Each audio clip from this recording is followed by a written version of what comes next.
नमस्कार मित्रांनो, आज आपण आपल्या बालपणीच्या आठवणीतील सन 1997 ते 1999 या कालखंडातील बालभारती इयत्ता 3री मधील फुलांची भेट हा पाठ बघणार आहोत। फुलांची भेट। एक गाव होते, तिथे पुष्कळ घरे होती। काही घरांभोवती फुलांची फळांची झाडे होती। वाऱ्याच्या झुळकीने गार वाटायचे। झाडावरच्या फुलांचा वास सगळीकडे दरवळायचा। अशा एका घरात राधा मावशी राहत होत्या। एकट्याच होत्या त्या। सारख्या या ना त्या कामात मग्न असायच्या। बागेत काम करायची त्यांना खूप हौस होती। कुणी विचारले तर म्हणायच्या, ही झाडं हेच माझे मित्र। त्यांना लहानाचं मोठं करणं, त्यांच्याशी गप्पा मारणं यात वेळ कसा जातो समजतच नाही। त्यांच्या बागेत खूप प्रकारची फुलझाडे होती। येणारा जाणारा प्रत्येक जण बागेजवळ क्षणभर थांबायचा, फुलांकडे बघत राहायचा, आनंदित व्हायचा।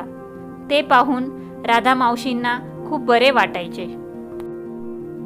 जवळच शाळा होती।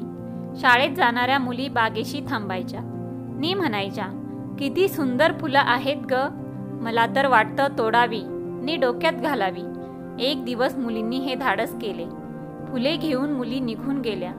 राधा मावशी बागेत येऊन बघतात तो काय, वेलीवर फुले नाहीत। कोणी बरे तोडली असावीत फुले। दुसऱ्या दिवशी मुले बघत नाहीसे पाहून मुली बागेत शिरल्या। तो त्यांना काय दिसले, काल ज्या वेलीवरून फुले तोडली होती ती वेल अगदी लहान झाली होती। अय्या, वेल कशी तुटली, का बरं तोडली कोणी, किती सुंदर फुलं यायची तिला। मुलींची कुजबूज राधा मावशींनी ऐकली। घरातून त्या बाहेर आल्या। त्यांना बघून मुली पळून जाऊ लागल्या।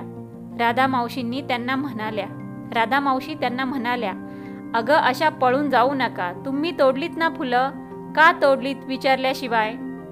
मावशी, किती सुंदर फुलं आहेत हो, आम्ही शाळेत जाताना बघतो ना तेव्हा वाटतं गजरे करावेत आणि अगं मुलीच तुम्ही, वाटायचंच डोक्यात गजरे घालावे असं। आणि मुलांनाही फुलं आवडतातच की, फुलं तोडायला वेळ लागत नाही, पण वेली झाडं लावायला ती मोठी व्हायला वेळ लागतो। पुन्हा नाही असं करणार, एवढ्यानं नाही भागायचं। आज मी तुम्हाला काम सांगणार आहे। आता मात्र मुली चांगल्याच घाबरल्या। घरात निघून गेलेल्या राधा मावशी हातात वेलीच्या छोट्या छोट्या फांद्या घेऊन आल्या। वेली छाटायलाच आल्या होत्या। आज मी तुम्हाला वेलीच्या फांद्या देणार आहे, त्या तुम्ही आपापल्या घरी नेऊन लावायच्या। रोज पाणी घालायचं, काळजी घ्यायची, वेलींवर सुंदर फुलं येतील। फुलं झाडावरच छान दिसतात आणि खूप वेळ ती ताजी देखील राहतात। कधी वाटलंच तर थोडी तोडायची नी गजरे घालून मला दाखवायला यायचं। मुली शांत झाल्या, मनातून खजील झाल्या। फांद्या हातात घेऊन त्या घरी गेल्या। आपापल्या घरी त्यांनी फांद्या लावल्या।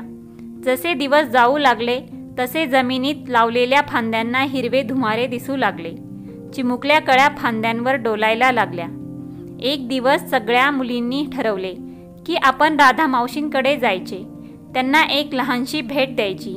सकाळी सकाळी मुलींचा घोळका दारात आलेला पाहून राधा मावशींना आनंद झाला। काय ग मुलींनो, कुठे होतात इतके दिवस, रागावलात की विसरलात मावशीला। नाही हो मावशी, विसरू कशा आम्ही तुम्हाला। आम्ही आज तुमच्यासाठी एक भेट आणली आहे। ही फुलं की नाही आम्ही तुमच्यासाठी आणलीत। तुम्ही वेलीच्या फांद्या छाटून आम्हाला दिल्या होत्या ना, त्या आम्ही घरी लावल्या, त्याचीच ही फुलं आहेत। मित्रांनो, पाठ आवडल्यास प्लीज लाईक शेअर करा। धन्यवाद।